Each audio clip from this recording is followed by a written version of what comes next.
All right, good evening, everyone. Welcome to the Berlin Board of Education meeting on Tuesday, October 12th, 2021. We will call this meeting to order at 7:02, and Lindsay will start us out with the Pledge of Allegiance. I pledge allegiance To the flag of the United States of America and to the republic for which it stands, one nation, under God, indivisible, with liberty and justice for all. Thank you. Behind me, you can see that there is an announcement. Tomorrow evening, the Debate and Youth Government Clubs by Berlin High School, they will be putting on a forum to meet the candidates for the Berlin Board of Education.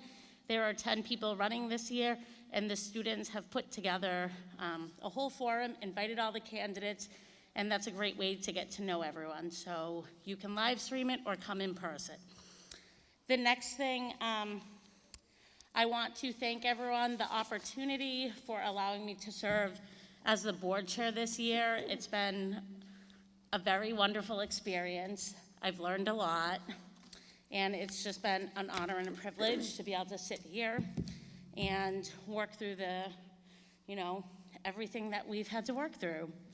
I want to thank Stephen Jenkins and Stephen Weber, I'm looking the opposite ways, for serving and filling a one-year vacancy. They will not be rerunning. They've chosen not to, but we do appreciate your service and the contributions that you have both given. And I want to wish the best of luck to the candidates at the table that will be on the ballot November 2nd. And we will see what the new board looks like in about a month. So thank you, everyone. We are going to move on to student presentations. So we will turn it over to Mrs. Sorois.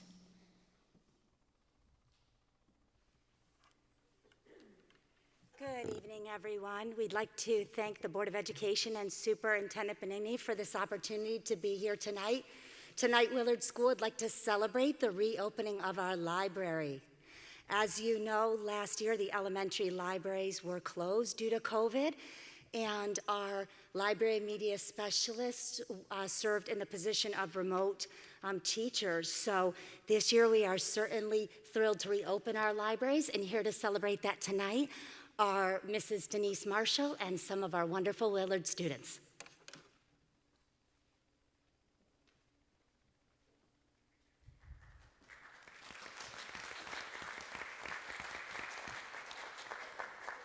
Good evening, my name is Denise Marshall, and I am the Library Media Specialist at Willard School. And I'm very happy today to have some of my 4th and 5th graders that are part of my lunch bunch. They'll tell you a little bit about that in a few minutes. They're here to tell you about all the great stuff happening in our library. Go ahead, Paul.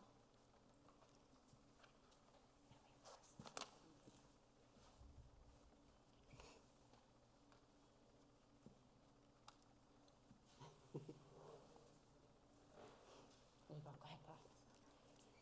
Hi, my name is Paul, and I'm a 4th grader at Willard School. One of the first things we did when we got back to the library this year was talk about how we felt to have a library at Willard open again. We responded to this question on Nearpod. You can see many of our responses here. Some other things kids had to say are, I am feeling good about the library being open because I love reading to read. I'm happy that the library is open because I love to read books. I am very happy that the library is open because I can finally have a good and fun book to read at home and for my homework. And I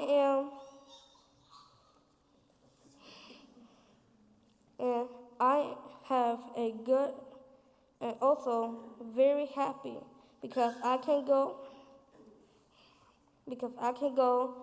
to a whole new section to look for books. And this is why I am happy that the library is open again.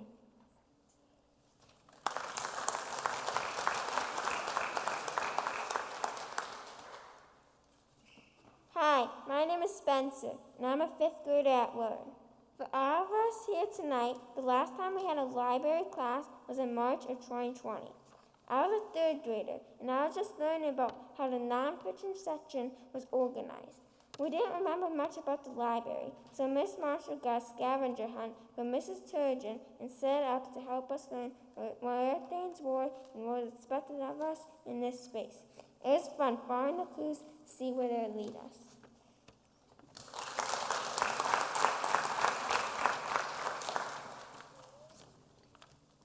My name is Amelia, and I am a fourth grader at Willard.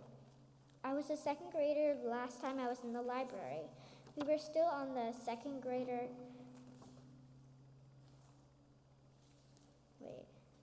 We were still on the everybody side of the library back then, so we had to explore the other section of the library where the chapter books are organized by genre.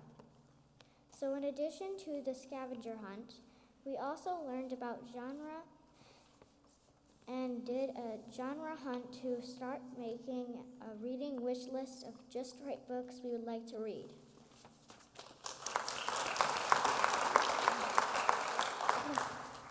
Hi, my name is Angelina, and I'm a fifth grader. Something new with Willard this year is that the library is open every day before school begins. This means we don't need to wait until our library day to check out new books. It's really nice because if your library day is not, like, if you don't have it off, you don't need to wait until your library day to get a new book. Miss Marshall started keeping track of these visits September 13th and found that she has 278 morning visitors since then, which makes her very happy.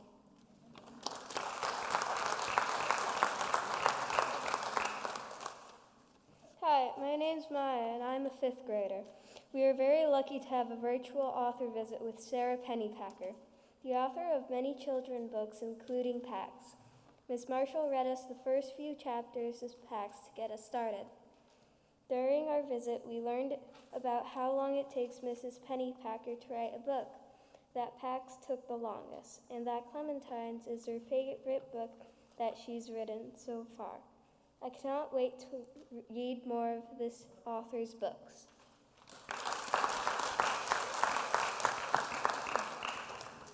Hi, my name is Sophia, and I'm a fourth grader.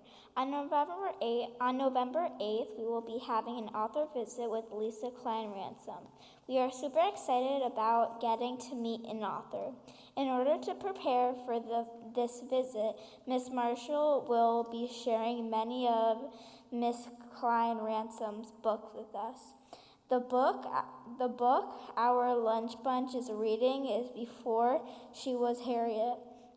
Because many of us know Harriet Tubman as a conductor on the Underground Railroad, but she had many other roles throughout her life. She was a daughter, a slave, and an aunt. She protested for women's rights. She was a Union spy during the Civil War, and she was also a nurse.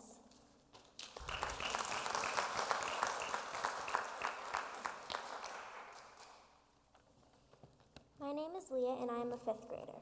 One way we get ready for an author visit is through a weekly lunch brunch.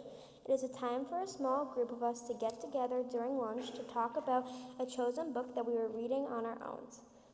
Any fourth or fifth grade student who wants to participate will have a chance throughout the year. The first book fifth grade is doing this year is Finding Langston by Lisa Klein Ransom. I think that in the beginning of the book, Langston is reserved and shy. As the book goes on, he opens up and tells us about the struggles he is going through.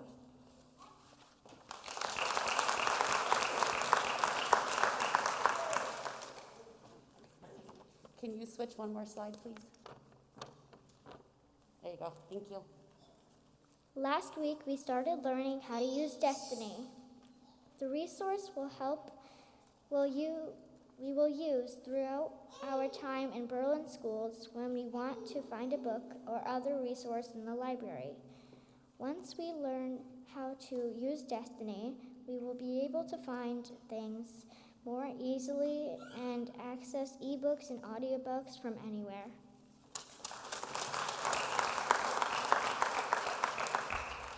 Hi, my name is Liliana. I'm a 5th grader. This year we will be doing a lot of research and using databases like Britannica and Freedom Flex and TrueFlex. We will also be using Noodle Tools to cite our sources.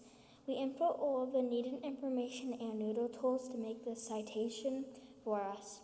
Then we can export the citations and add them to our projects. This is a tool we will be using all throughout our time in Berlin schools.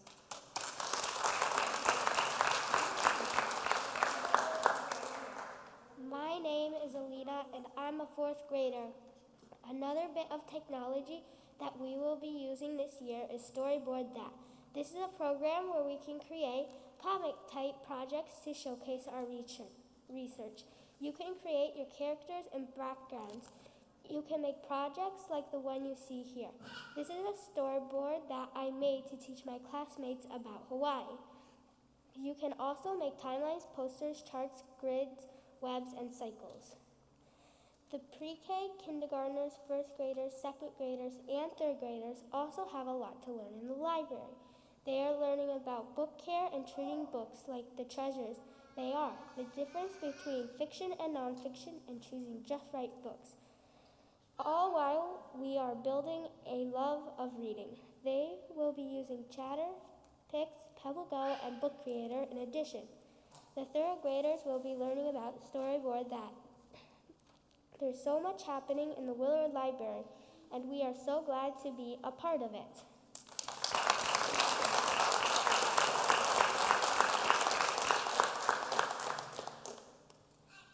And that's what we have in a nutshell. That's what we've been working on so far this year. So thank you all very much.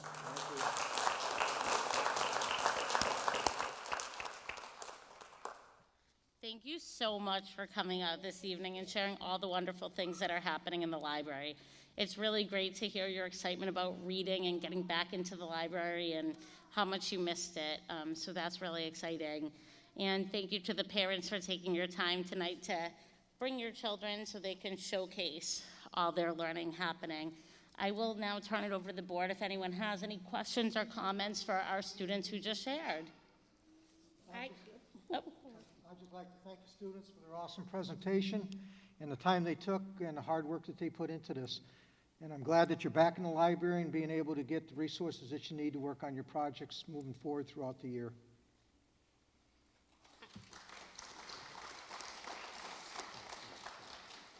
I just want to thank you guys for coming out. That's very, very brave of you guys to do that. I know it's kind of scary, to be in front of everyone and talk. And I think this is all of our favorite parts of our meetings, because our meetings can get kind of boring, is to have you guys here showing us how excited you are to learn and the great things happening. And we're so glad we can bring that back as well. But I just want to thank you for your bravery and for coming out. It meant the world to us. Thank you. Tracy, I will say that is one thing I missed about our meetings is having the kids come on out and present. So that is always a highlight. Who else? Did someone? Yes. I just would like to say that if any of you were nervous at all, we didn't notice. You guys did a great job. Thank you.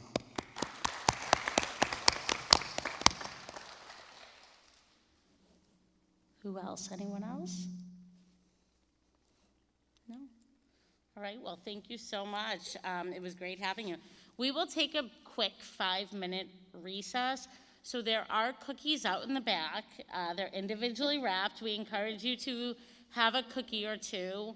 And that way, if your families don't want to stay for the meeting and get you guys home and ready for school tomorrow, you can sneak out. But if you do want to stay, we'd love to have you.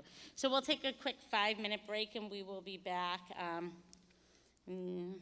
7:21. Thank you.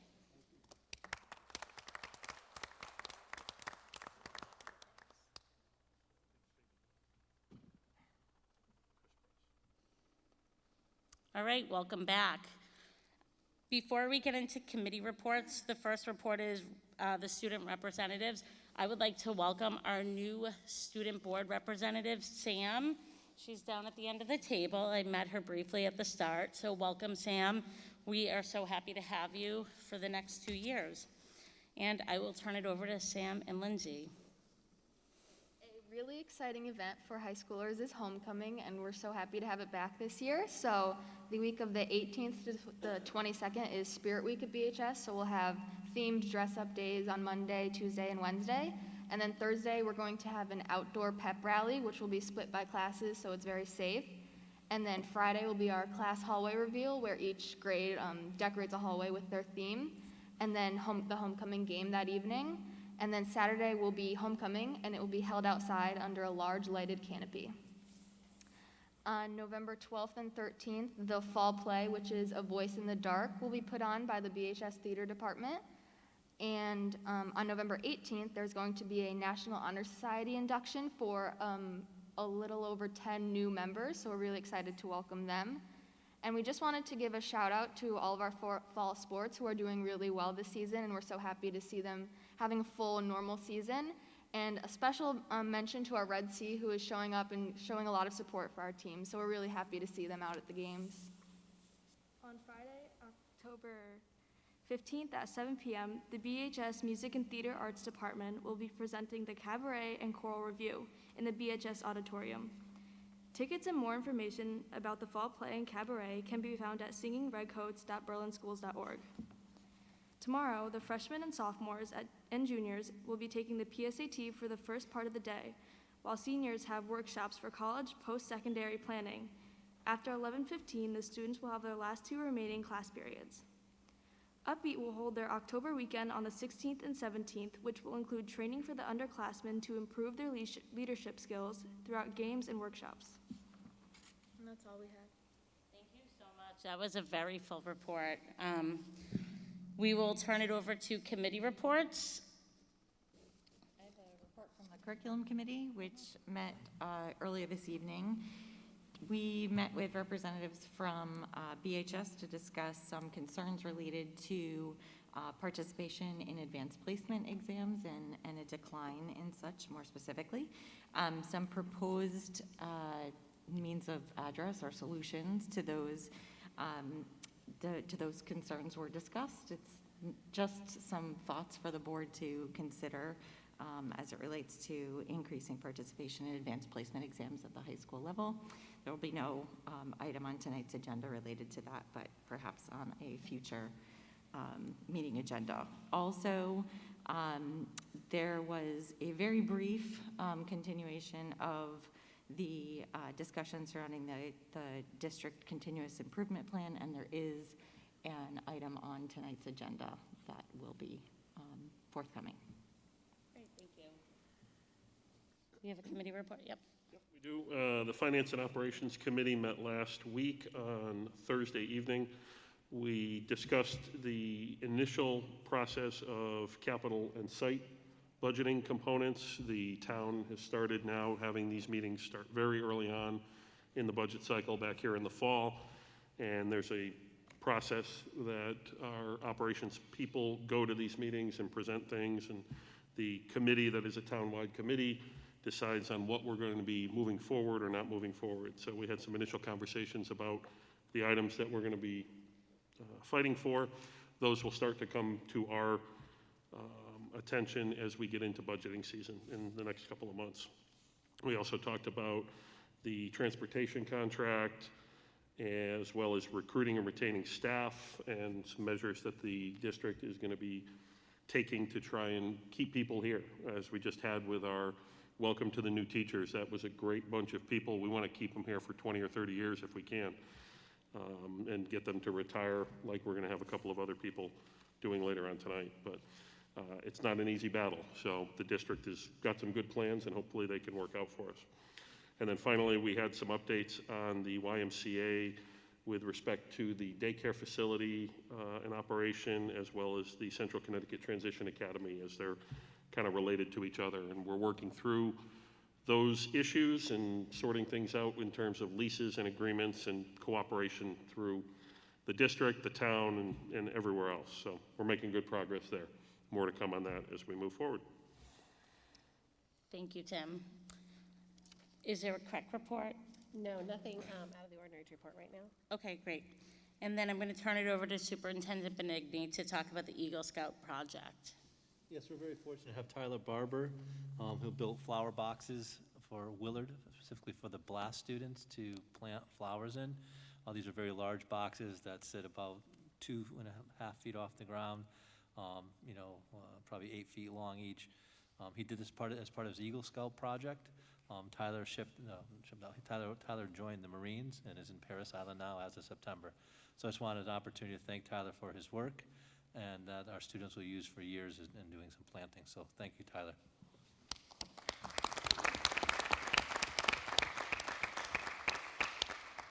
Wonderful. Do we have correspondence to the board? Yes, I have 3 correspondents to this board this evening. Dear Brian, Aaron, Berlin Board of Education, thank you very much for the beautiful clock you so generously gave me for my 35 years of service. It's a lovely addition to my classroom. I continue to be grateful for the opportunity to teach in the district and to work with all the wonderful students, families, faculty, staff, and administration. Thank you for remembering me in such a thoughtful way. May all of you have a school year filled with good health, peace, and happiness. I love Lisa Robbie McGee. Next, thank you so much for your gorgeous orchids sent to me after the passing of my dad. It was such a lovely way to reach out during such a difficult time.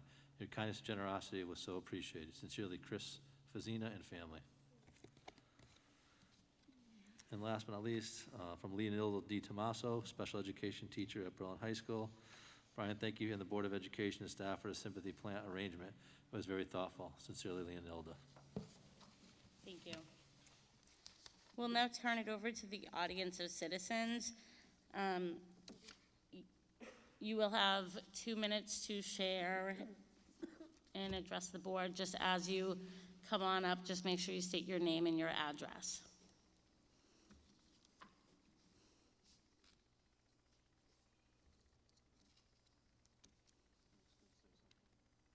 Nick, don't forget to say your address. Just kidding. I know.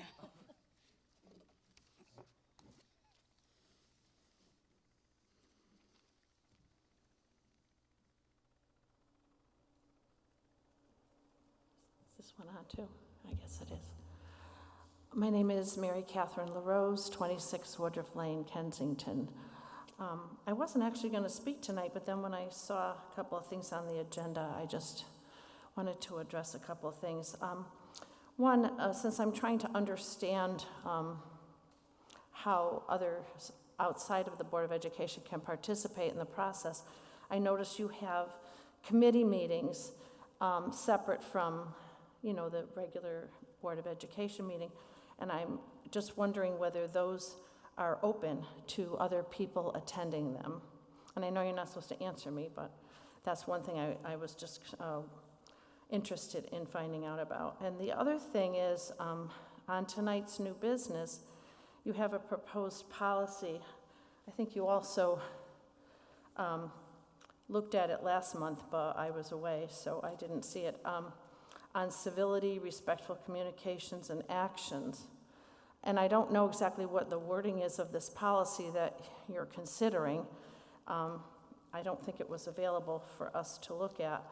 But I am just concerned because in the media, there's all these stories of the Department of Justice being sent to investigate parents who become upset and irate at Board of Education meetings. And I think there's even been a couple of arrests.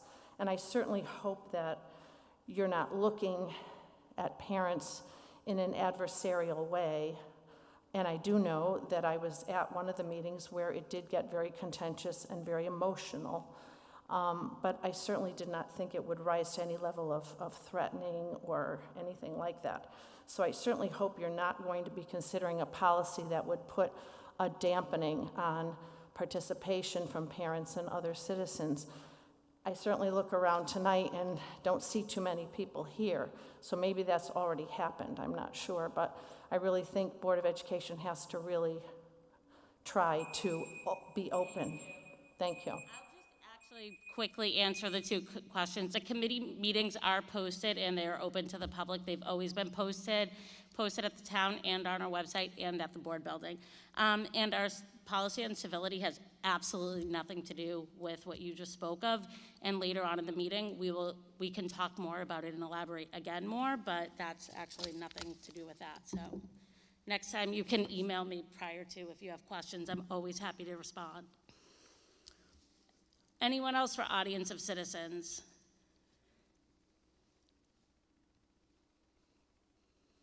All right. Moving on to our next item on the agenda, personnel. Cheryl Volz, teacher of special education at Emma Hart Willard, has submitted her letter of intent to retire at the end of the 2021-2022 school year. Do we have a motion for consideration?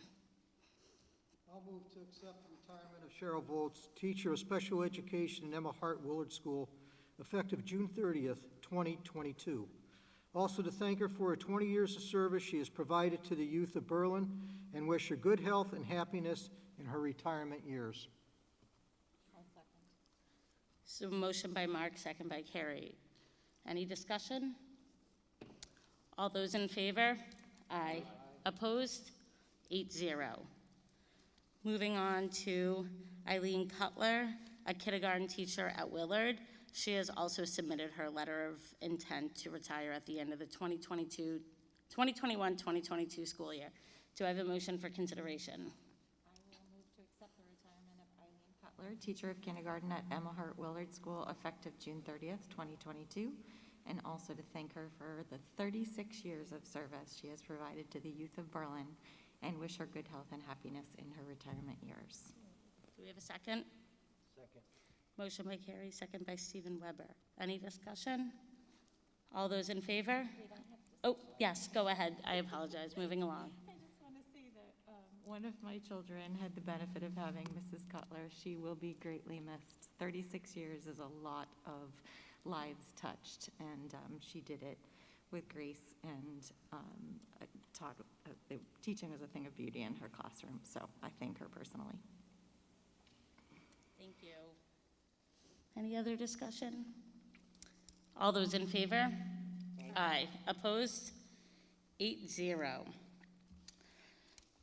We have a teacher from Berlin High School, Lorraine Wicklund, teacher of business education from Berlin High School. She has also submitted her letter of intent to retire at the 2021-2022 school year. Do we have a motion for consideration?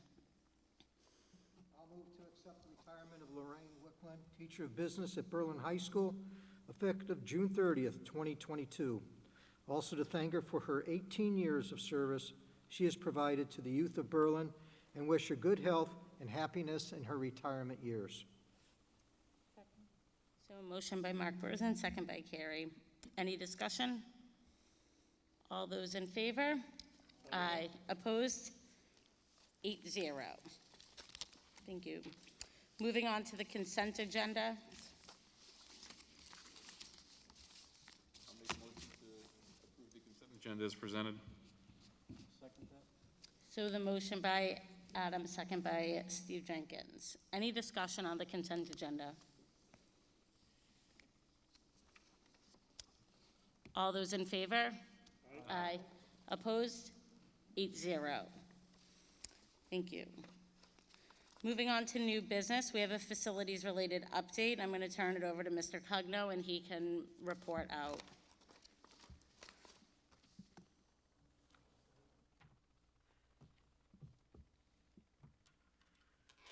Good evening, folks. Just a couple of quick notes I thought you'd like as an update. First of all, something we talked about a lot earlier in the year, the ductwork over at the Berlin High School is almost complete. It's going very, very well. It's within budget, and it'll soon be, again, completed. It'll be something we won't have to talk about any longer. The Bhs Lighting Project, which was a $500,000 project that was coming out of the capital plan for last year, is moving together very well. They're doing a lot of little lighting things at BHS, and my understanding is from Doug that is moving forward and almost completed also. So those are two big projects that are moving well. One thing I'm glad to report is the Library Media Center project at McGee. That is going to Town Council next week to have the low bid approved, and to start with the contractor. The architects and engineers there are, just for your information, are JCJ Architecture of Hartford. Bemis Electrical is also doing the MEP. And the low bid was, after doing some engineering work on it, was $157,000. This money's coming out of the 2% account. We had only put in $150 in the 2% account, but we had an extra $7,000 from other projects that years before that hadn't cost as much as necessary, so the finance department had an extra $7 to put in. So we do have all the money to do the project. It is, the way we're doing it is, by the way, the low bidder is T&T Electrical from Hartford. There were 3 bidders. The way they're doing this, because of the way you have to order materials nowadays, is the project itself won't be done till the summer. We planned on that a few months ago, but they're being awarded now so they can order all the material and make sure it's here in order for them to go as soon as kids are out of school, which means the project will be completed in the summer of 2022 and open before the kids go back to school in August. It's going to be a great project. Tim already spoke about the YMCA update and the Central Connecticut Transition Academy. The leases are fine. They're all going ahead very well.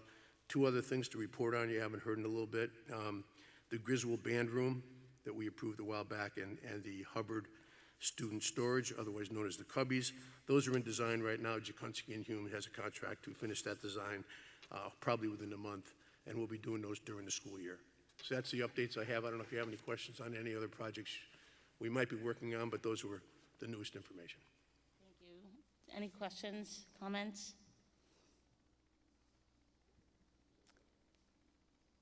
No? Okay. Thank you so much. Thank you for the report. I'm going to turn it over to the superintendent to give the official 2021-2022 district enrollment report. As most of you are aware, October 1st enrollment is the traditional enrollment, and that's the enrollment that all kinds of grants are based on. That's our official enrollment for the year. As I shared with the F&O committee, there is concern about the number of choice students that we currently have in the district. Typically, we have somewhere between 4.5 and 4.6% of choice students, of our total population are choice students. This year, we had 12 choice students that withdrew, which is not typical. If a student moves out of Hartford, they're no longer eligible for choice, and we believe that's what occurred with those 12 students. We did offer up 10 seats for choice this year, which would have kept us at that similar percentage. Unfortunately, this year, the number of students that elected for the choice program, the choice has no students left that are interested in the choice program. So we do not have all 10 seats filled. At this time, I believe we have 7. We have offered additional seats. And as I said to the board before, word of mouth is often the best advertisement about Berlin and the choice program. And we did receive a reference from a family who had 4 students go through the choice program and then referred to their sister and said, you know, you should look into Berlin. So we have 7 of the 10 at this time, and we're not sure that there'll be more students, as there's no students that are left in the choice pool that are interested in choice program, period. That being the case, the traditional enrollment here, we're seeing a decrease of 43 students district-wide, 12 of them being choice. And last year was 47, the year before was 52. So we're seeing about 1.617% reduction in the total number of students in the district. So for this year, the number is 645 students is our October 1st date. As I said, last year was 2688.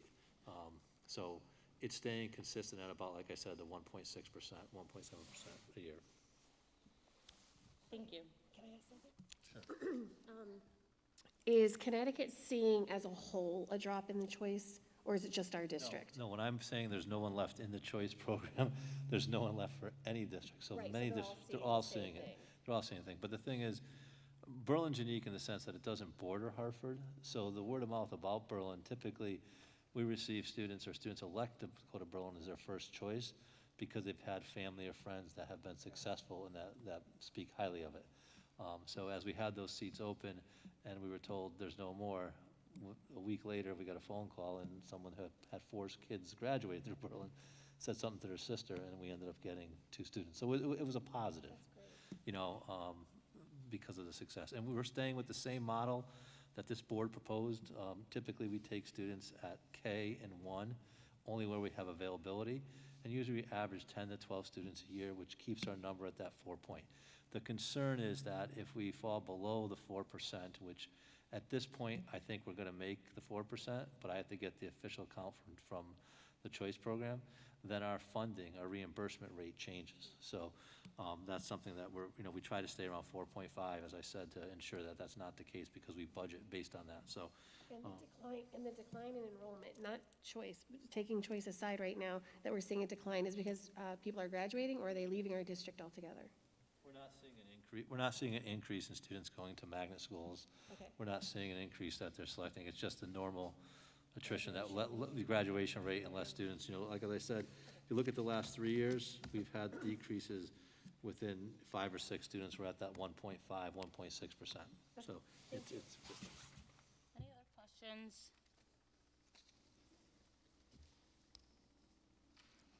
All right, moving on to the district continuous improvement plan for the 2021-2022 school year, and I'm going to turn it over to Dr. McGurk.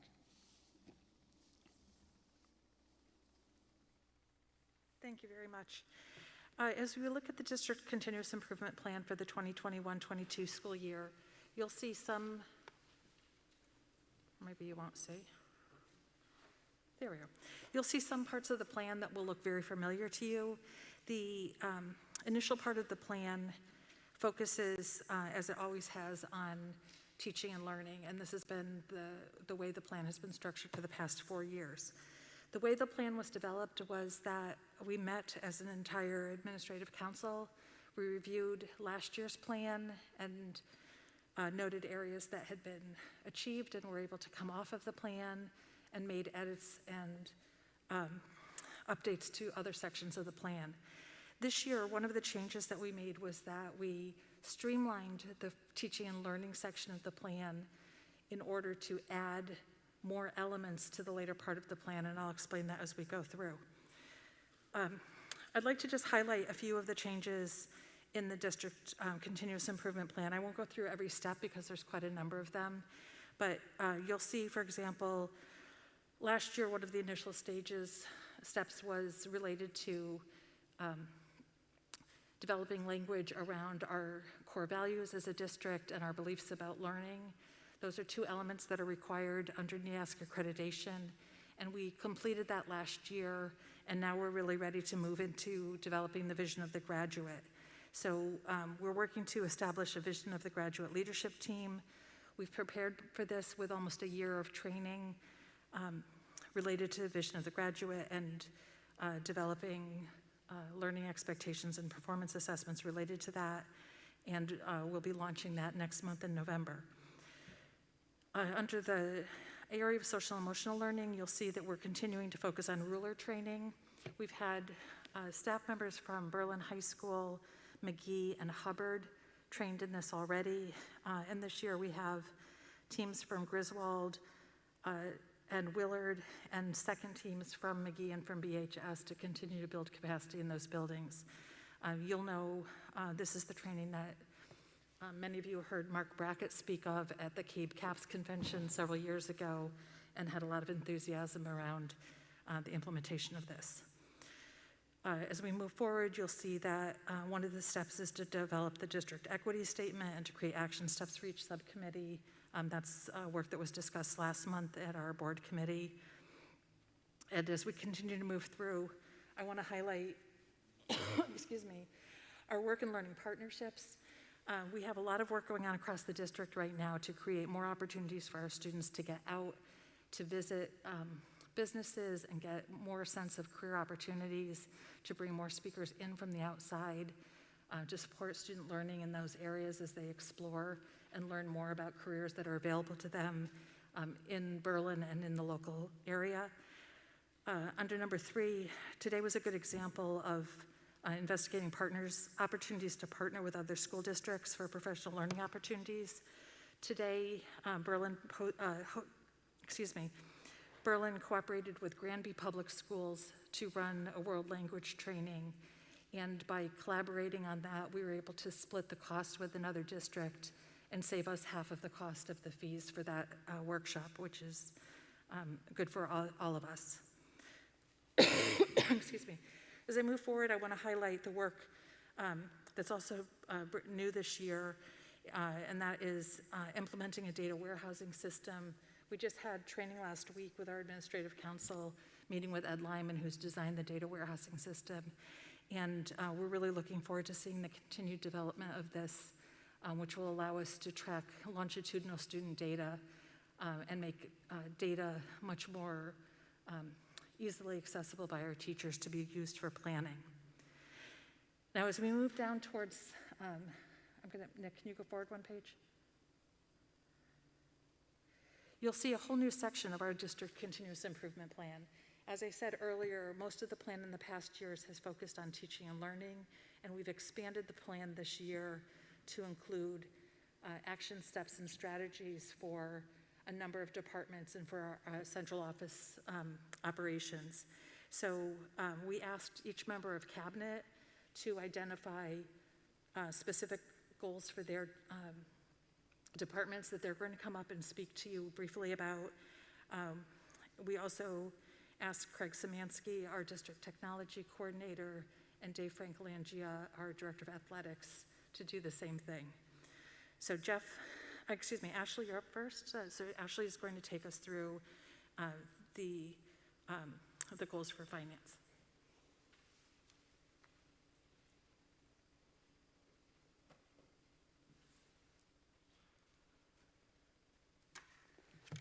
So the first goal I have is to streamline the payroll process through the implementation of an electronic time card system. The current method of tracking time is antiquated in that hourly employees are still submitting paper time cards to the payroll office for processing. Through the use of time and attendance, a platform within Frontline, it's a system we currently have in place for district's absence management tracking. Time can be recorded electronically through the use of a time clock kiosk. Employees then submit their time cards electronically to their supervisors, who will then approve them through the system, where it routes directly to the payroll office. Once the data is received by payroll, logged time is exported directly into the payroll system for processing. This will eliminate the time spent tracking staff who don't submit their timesheets. It will also reduce the amount of data entry in the payroll office and increase the overall efficiency in the payroll process. My second goal is to continue to make the purchasing process for field trips and other activities more convenient for families, and to reduce the amount of cash or check handling at the buildings by installing point-of-sale kiosks in each of the main offices. The district recently implemented the use of My School Bucks for school-based activities like field trips to allow parents or payments through a credit card. The system provides an additional payment option for families, which will reduce the amount of cash and check handling at the school level. Credit card processing offers better control over receivables, and it will reduce the amount of time it takes school personnel to prepare cash deposits and also complete bank runs. The system is currently set so families use their own device to access the app for any type of school-based purchasing. The next phase will include a point-of-sale kiosk at each main office to give parents or guardians the option to pay with a credit card at the actual school. My third goal is to cross-train staff cross-train staff for continuity within the department in the event of a change of personnel or a long-term absence of an employee. Each member of the department has designated responsibilities which contribute to the daily operation as a whole. Their focus has always been their primary job role with little to no training in secondary operations. This can be problematic in the event of a long-term absence of a staff or a resignation. I would like each staff member of the business office to be cross-trained in a secondary job role to ensure the uninterrupted flow of necessary functions like payroll, accounts payable, cafeteria accounting, and grants processing. And my final goal is to review and revise and implement cafeteria policies and procedures for the cafeteria department to ensure proper compliance. There have been a few updates that relate to schools' cafeteria policies and procedures. I would like to review and revise each existing document To ensure the district is in compliance with the updates, I'd also like to work closely with the food service director to maximize the department's potential, streamlining the inventory processes and reporting. Any question? I think Jeff, you're next. Jeff is next.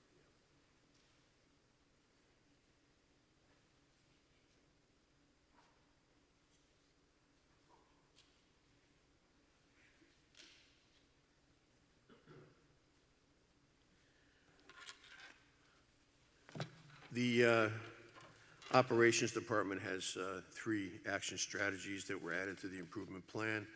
If I put my glasses down, I can see them a little better. Here we go. Support the increase of time and effort allocated to planning, scheduling, cost estimating, and pre-construction investigation on all the proposed facility improvement projects in order to successfully manage costs and expectations. I spoke a little bit to this at the last meeting in the facilities report. I consider it one of the most important things that we can do and do correctly to improve the way we do some budgeting for facilities and the way we can plan out our schedules and at least manage expectations on the construction projects that we are involved in. Number 2, schedule quarterly facility tours with representatives from the administration. In this case, the administration, I mean the administration in the schools, principals, assistant principals, and others, as well as faculty and custodial staff, in order to stay abreast of facility conditions and needs. As the superintendent always says, you have to be out in the schools with the appropriate staff, understanding what the needs are, seeing what conditions they're in, and putting together a plan to move forward. So we plan on doing those tours. We started one 2 weeks ago, but we'll be doing quarterly facility tours. The third thing and the last is develop improvement plans by each facility by coordinating with the administrative staff and the head custodians to establish daily, short-term, and long-term priorities for ensuring the expected cleanliness and appearance of our educational facilities. Our educational facilities, anybody that's especially a teacher or an administrator in facilities, they get used tremendously during the day, during the entire year. And it's a huge amount of work to keep them the way we like to have them clean in Berlin. If you've toured any of our schools lately, you'll see they are in very, very good shape and they're shiny, but that doesn't happen without a lot of work and a lot of coordination. And so what we're trying to do now is make sure that we know what's necessary and we schedule in all the schools what are the priorities on a daily basis and then short-term and long-term. So I'm thinking these 3 things and the stuff that the facilities and operations does will be helpful to get some of our goals that we've been talking about for a while. Thank you. Are there any questions?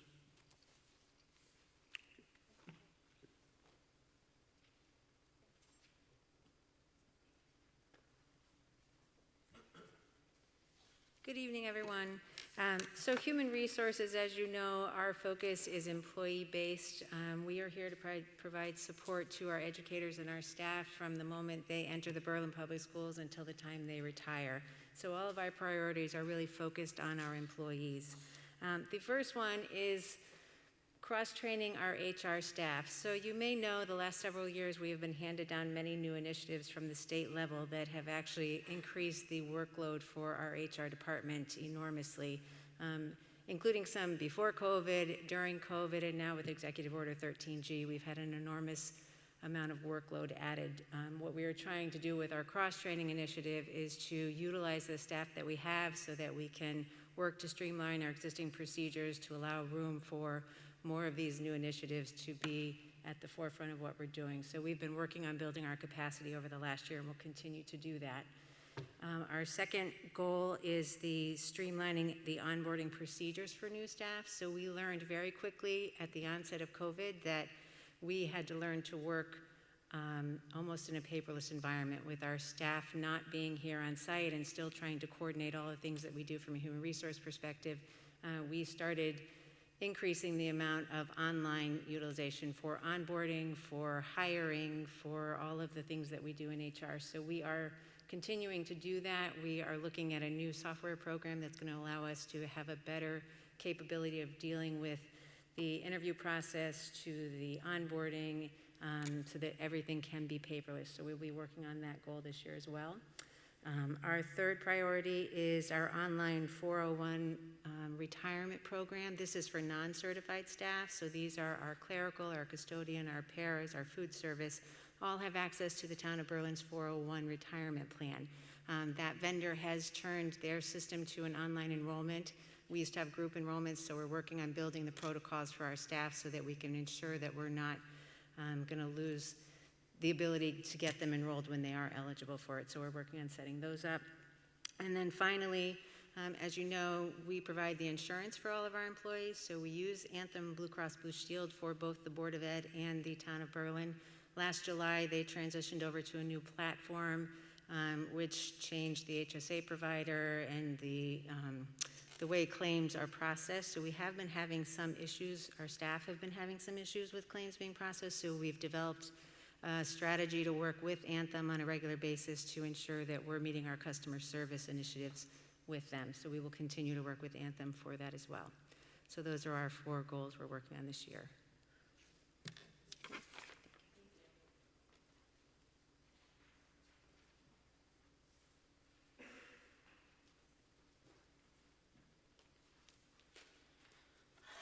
Hello again.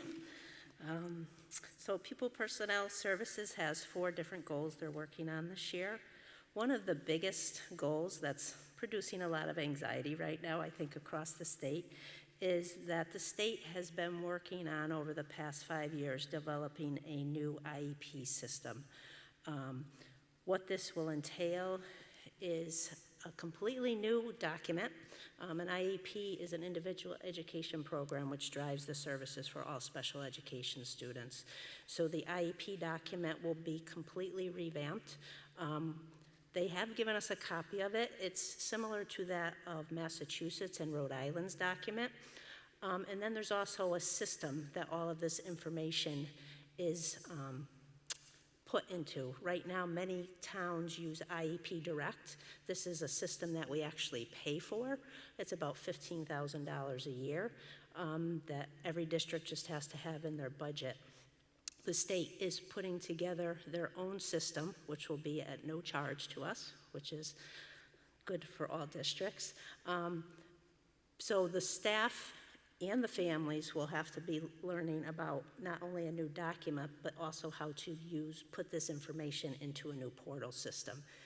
One of the positives about it is that there will be a parent portal. Right now, there's not a parent portal as part of IEP Direct, so the parents will be able to actually view their document through, similar to like Power School. So we're excited to see that.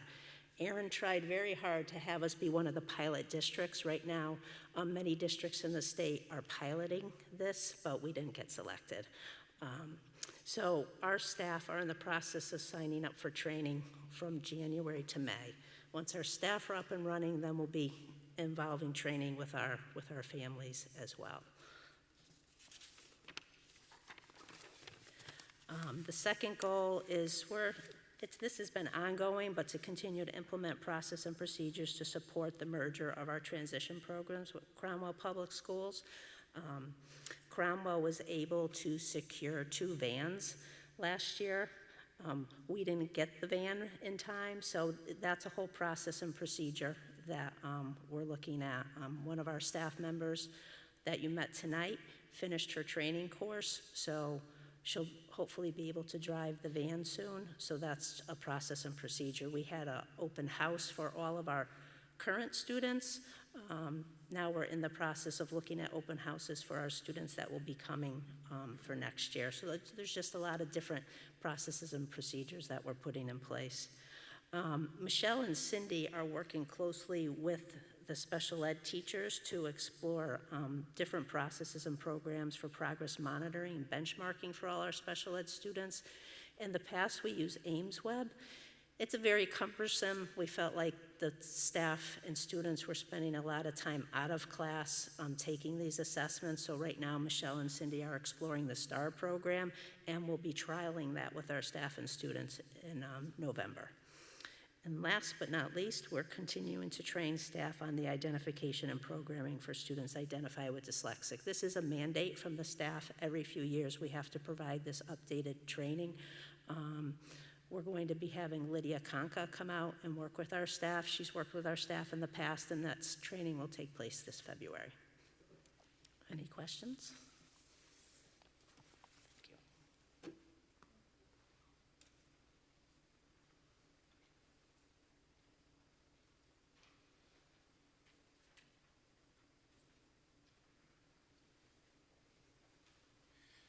Good evening. IT Director Craig Szymanski. The 4 bullets we have here in this plan, 2 of them are basically, we're looking to future-proof the network and make sure the speeds can handle the demand of all the additional devices and the bandwidth requirements from the classrooms, devices, and everything that just comes through the district. So just make sure everything's solid on the backbone, make sure the wireless can hold up to the additional devices, and just especially when we're looking at video and Zoom and things that just use a lot more traffic, and also increase redundancy so that if one location goes down, we can go out the other one. The excuse me. This is the third item was kind of mentioned by Denise, just kind of streamlining the data that's used. And there's, besides HR, the data department, the business department has a lot of information that can be duplicated. And I'm looking to highlight the items that will just increase efficiency and reduce hard copies and things that could just be automatically done. So there's a lot of things to look out there, and it'll be a good list. And finally, cybersecurity. All these information is in so many different systems out there, and I want to make sure we develop a list of the systems, and if they support any kind of multi-factor authentication, it's really vital to protecting the data that's, whether it's staff or student, medical, IEP data, and that's essentially it. Any questions? No? Thanks.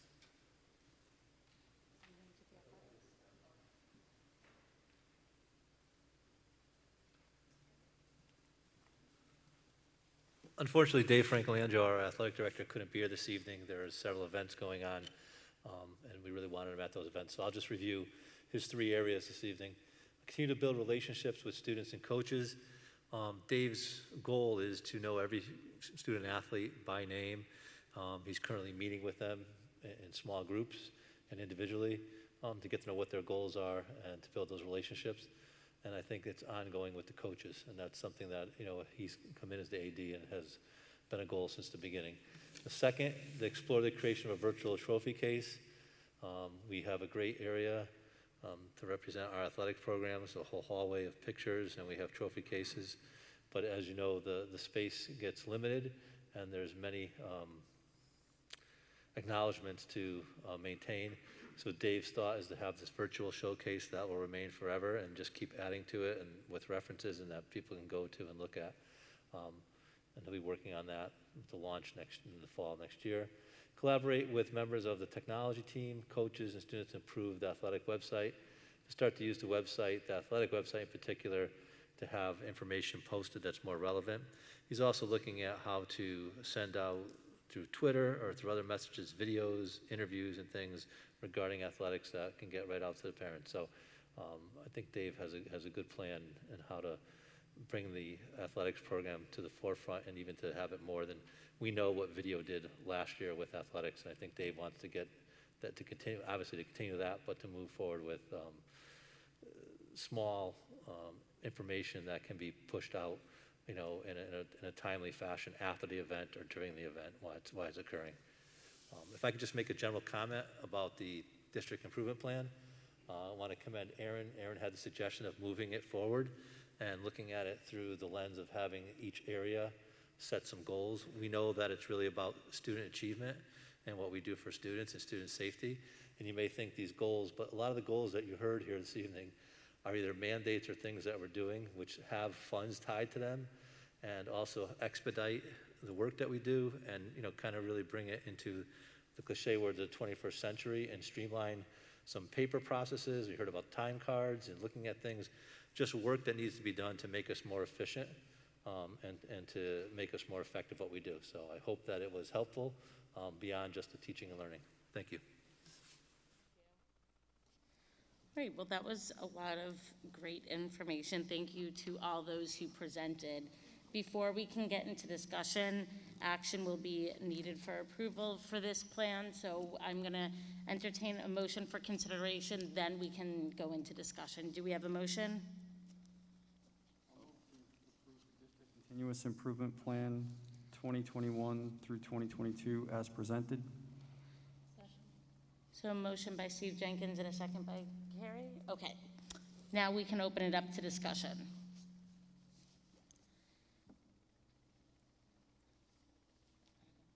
Adam, go ahead. Oh, Tim? No, just thank you, Dr. McGurkin, to all the administrators as well. It's helpful to be able to see it broken down by segment like that and by department. And it was just mentioned, having paper time cards was a bit shocking. I didn't realize that we were still at that level. But I think it shows that we're changing with the times. Every area, the way it's broken down gives a clear message as far as what's expected and what the timeline is going to be and who's responsible for, which I think is it's a clear message for the public as well. So I appreciate you doing it. I mean, a lot of what's been going on, I mean, thinking about where we were even just 5 years ago to now is a big difference. So thank you for everything that you're doing. At least the paper cards are out of the IT department for processing. That's good. But now the one thing that I noticed in the middle of the document that talked about the cross-training between regular education and special education. And I appreciate that because I think that's a huge component, is that inclusivity across different disciplines. And hopefully that can go even further as we go forward into some of the administrative side things, the athletic side things, et cetera, to just further have everybody in the district know what everybody else is doing, because once we do that, it helps people understand the ramifications of what's going on and why are we doing it this way. Well, it's because of this department over here, this mandate over there. I think sometimes maybe we lose perspective of that when we're trying to race up the hill with everything else that we're doing individually in the different groups. So good outlook on that and good vision on that to capitalize on that now and hopefully take it further. Good luck with it, but good outlook.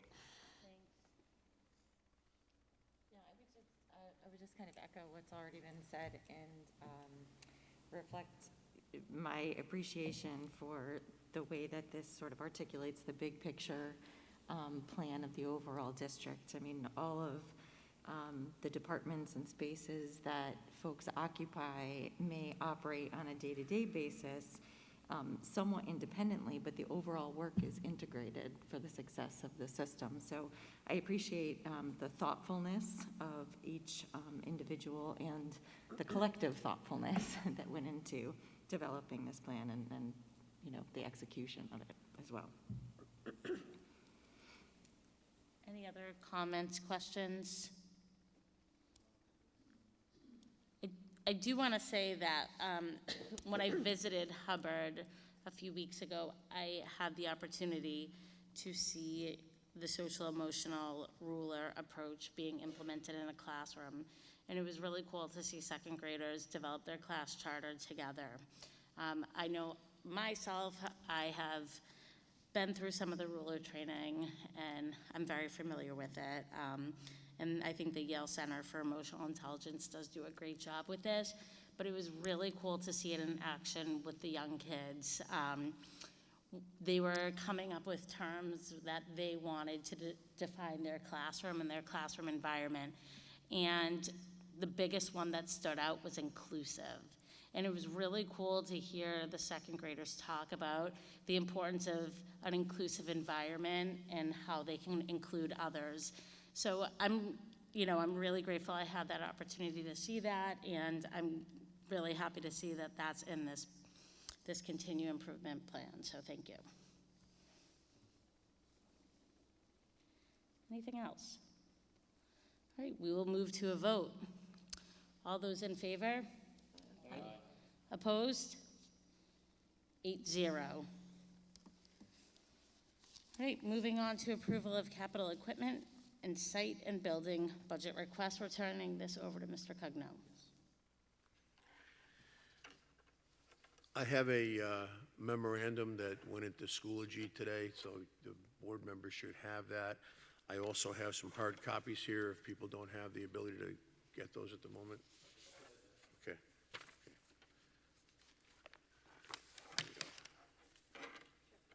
Thank you very much. Thank you. One of the outcomes of what we talked about a little bit earlier on doing facility tours and reports and so on and so forth has helped us to put together what I think is a pretty in-depth list of potential projects for the town capital plan. You understand that our budgeting for facilities has two sections to it. One has what we can put in the capital plan of the town for larger projects that are $25,000 and more, and if they get accepted in the capital plan, then the town takes care of those and funds those. We have a number of projects at the schools that get taken care of in the capital plan every year. Our second portion is our operating budget. So anything that doesn't get into the capital plan, either by size or just because they don't necessarily, let's say the town doesn't want to bond as much money or so on and so forth, we then bring to the operating budget and consider it there. So you see some of these things more than once, the people that are involved in the budgets. Okay. Thanks, Brian. The summary you have in front of you is a lot of things. The Finance and Operations Committee met, like we still on Thursday, to go over most of these things. I do want to note for the members of the F&O Committee that there are a couple of things, I think 3 or 4 things on this that was put on after that.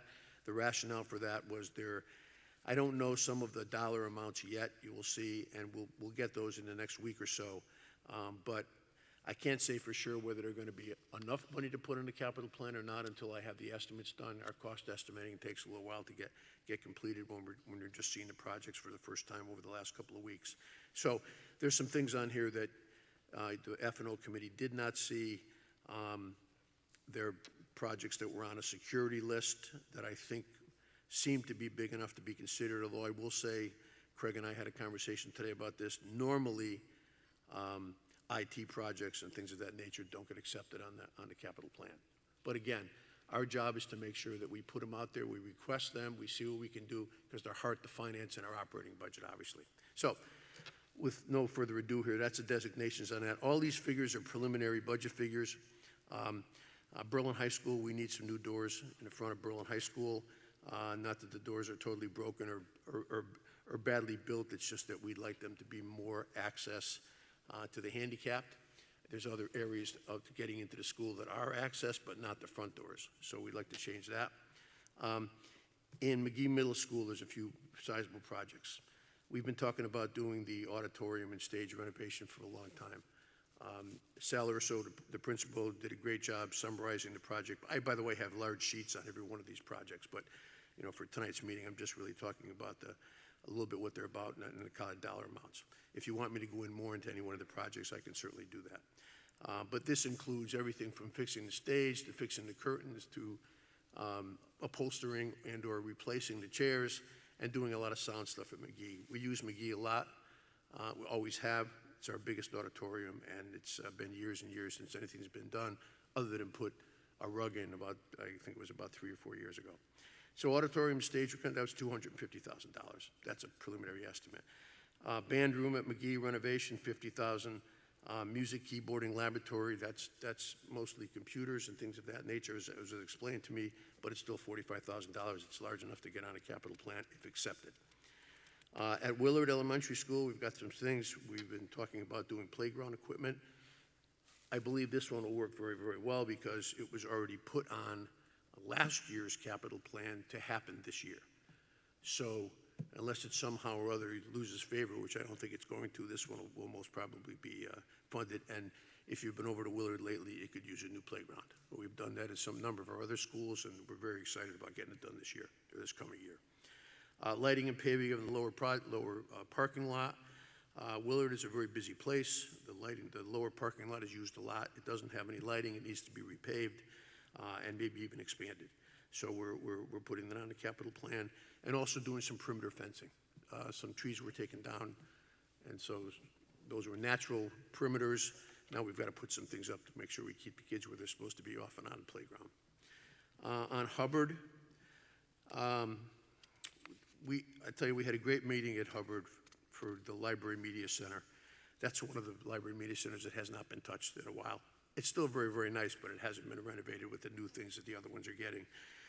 And in the middle of the conversation, we went everywhere from skylights to rugs, to cutting a hole in a couple of walls to expand it, and also breaking it out into the courtyard, which I think would be just tremendous. But the designers even liked it even better than I did.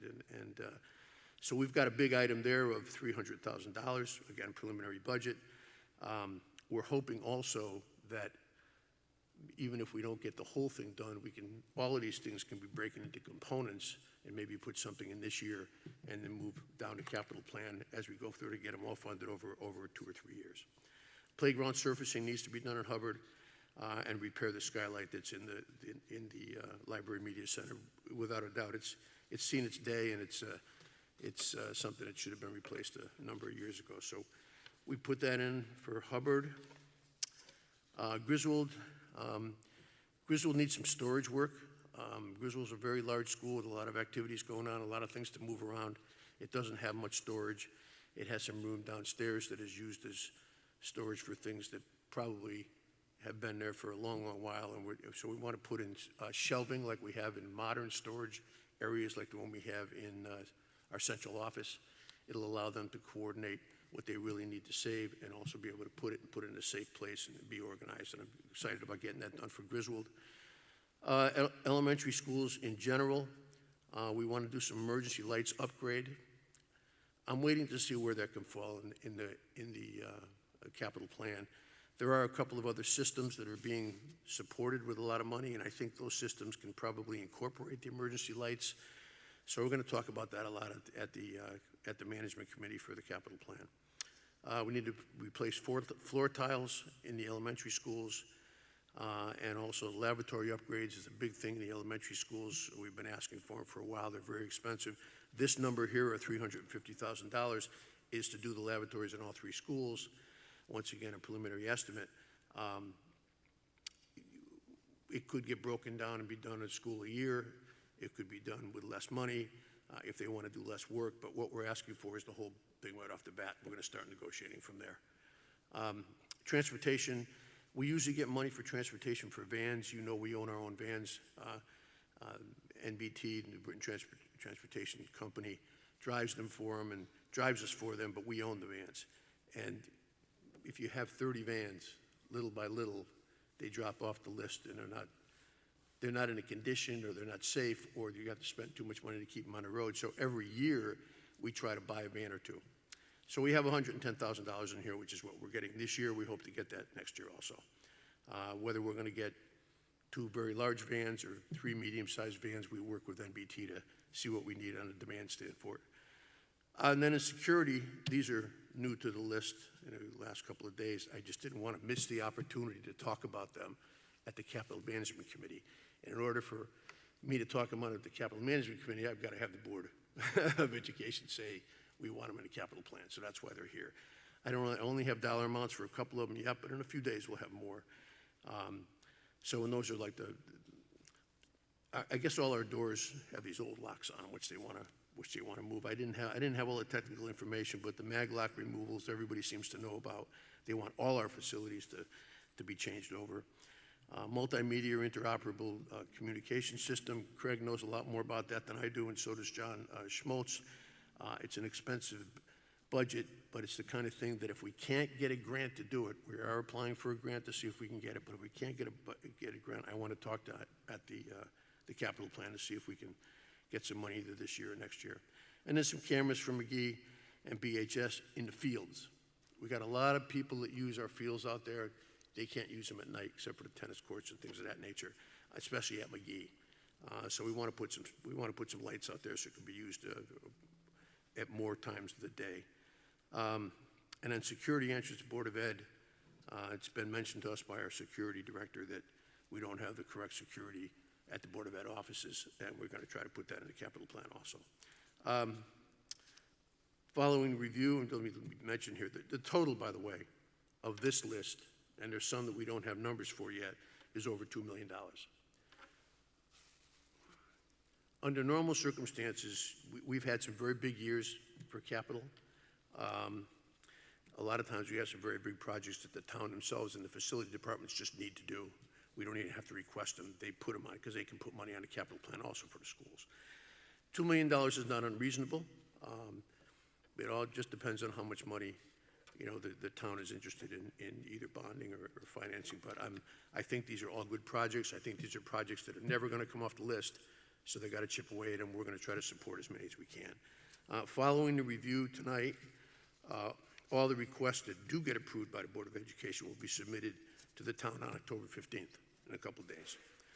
I will say that the Finance and Operations Committee decided that at least all the ones they saw, which were the majority, 90% of them, should go as requested and have the discussion at the Capital Management Committee on whether they should be funded or not. So nothing came off the list. However, from the board standpoint, you can put things on a list, take things off the list, do whatever you want, but I will leave it at that. And if there's any questions on any of these things or any more information that you need, I can provide it with the stack of paper I have here. Before we move to questions or discussion, do we have a motion for consideration? I move to approve the capital equipment and site and building budget requests as presented for submission to the town of Berlin. I'll second that. So motion by Adam, a second by Tim. Now we can open up to discussion and questions. Go ahead, Adam, and then Steve. Jeff, I asked this question before. I just wanted to double check. So for one thing, for the Willard paving of the parking lot, and I don't know this to be true, but it always seems like Willard has a lack of parking spots, especially at the lower level. And even if it can't be paved, maybe looking at just the gravel area for some of the overflow. If there's, I just want to make sure that's somewhere in someone's notes.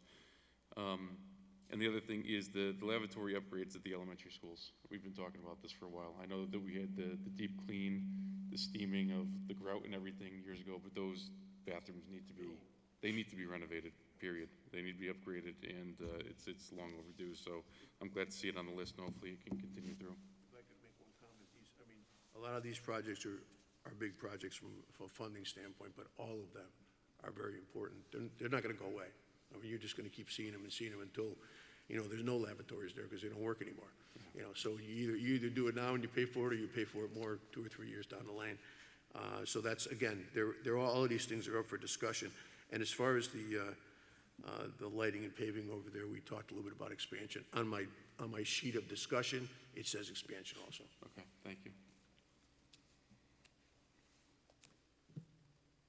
Jeff, I know that you mentioned that the list has been ongoing, and you put everything on there, and I'm looking at the number, and it's helpful for me, and I know through the past year, looking at these types of projects and tracking how we get them done and when we get them done. But are you comfortable that you do have everything, for the most part, everything on this list so we can consider it properly? The way we get here, and it's not all for tonight, unfortunately, but this is just a piece of what gets asked for. Okay. These are projects that exceed $25,000, and some of them considerably. All smaller projects can't be offered. Yep. So we have a very large list from every school of what you'll see in your operating budget as a consideration to fund in equipment in operating budget. So there's actually more than this. Thank you. Anyone else? Comments, questions? We can move to a vote. All those in favor? Aye. Opposed? 8-0. All right. Moving on to policy review and revision. The first policy is a new policy, 6200, Adult Continuing Education Program. Would one of you like to share on it, or? Sure, I could share on it.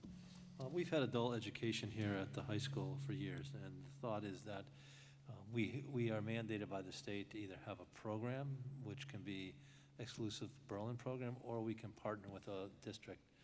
We did look in years ago about partnering with other districts that are adjacent to Berlin, and the thought was, with the board at that time, was to keep our own program. In light of that, we need this policy for a compliance review. And really, it says we're going to have a program. You know, you can read what it says here, but it's really for the compliance review that we need to have a policy. States that we're having an adult ed program here in Berlin. Okay. So we can move to a motion and then we can discuss. Do we have a motion for consideration? Julia, I will move to adopt policy 6200, adult continuing education program as presented. Who's second? Stephen Weber. So motion by Tim, second by Stephen Weber. Now we can open it up to discussion if anyone has any questions or comments. Yes. So we discussed this at the first reading at our last board meeting.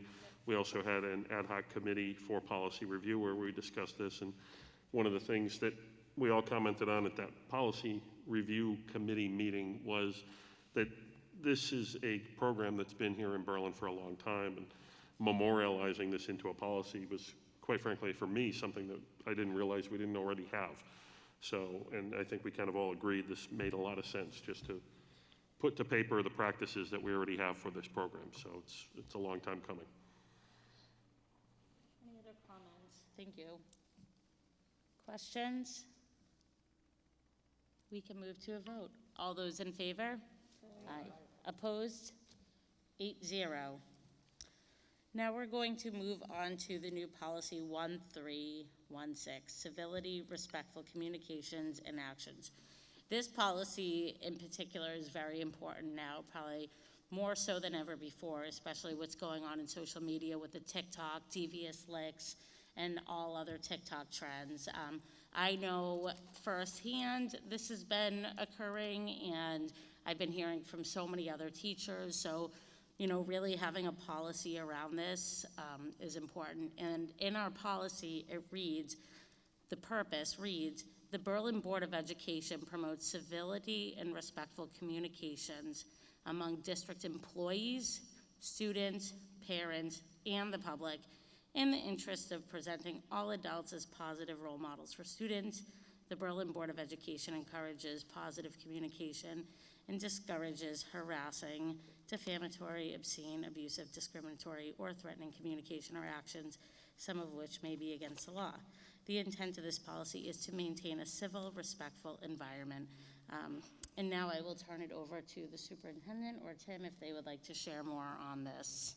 A little more. The policy came from the Connecticut Association of Boards of Education. It's called CABE. And this is a policy that they felt that boards of education should have in their policy book, and it was their recommendation.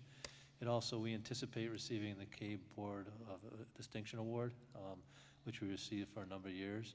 And this was one of the requirements of that award. And so I know that many districts are adopting policies as such if they don't already have it. Yeah, just one point of clarification. I was just looking, the policy that we have in our packet for tonight says page 1 of 2. The policy that we read at the ad hoc committee actually said page 2 of 2. So you can just disregard that. That appears to just be a footer that doesn't belong because it is just a one-page policy. There's nothing else to it other than what we've got here that we've reviewed. Just wanted to clarify that. Great, thank you. Before we open this up to discussion, do we have a motion for consideration? Policy 1316, civility and respectful communications and actions as presented. So the motion by Stephen Jenkins, a second by Carrie. Now we can open this up to discussion, comments, questions.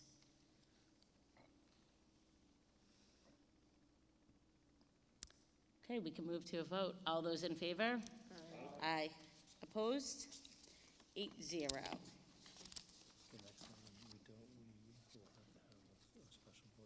Okay. Do you want me to announce that? Okay, so in for item F, the anticipated ratification of a contract, I'm going to turn that over. The anticipated executive session tonight will not take place. We're still waiting for ratification of that contract with the custodians.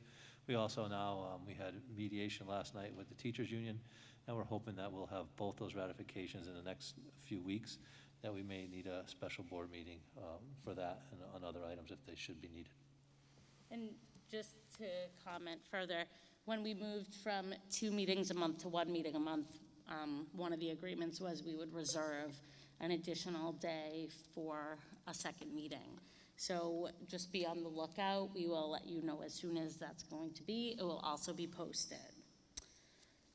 All right, well, thank you for a wonderful meeting, and we have one final item on the agenda. All those in favor? Aye. Opposed? 8-0. In the motion, in 8:32, we are finished. Have a wonderful night, everyone.